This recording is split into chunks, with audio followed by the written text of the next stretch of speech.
Okay, what everybody sees here now, you call the whole thing a drum kit. And a drum kit has several parts. I might like to explain it a little bit more detailed. So the big fella what you see here, you call that bass drum.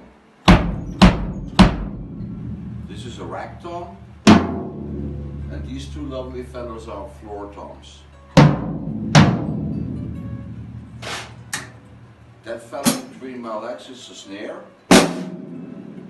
and these round things you call cymbals.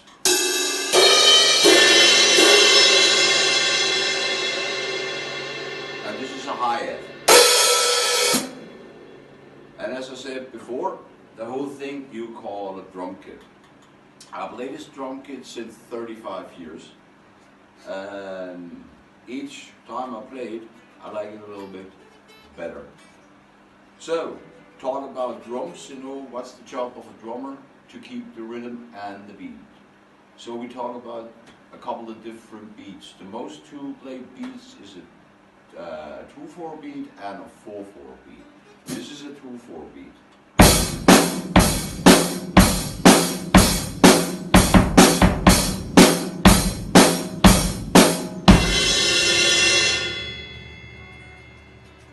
The other one, the most played in today's modern pop rock music, is the 4/4 beat.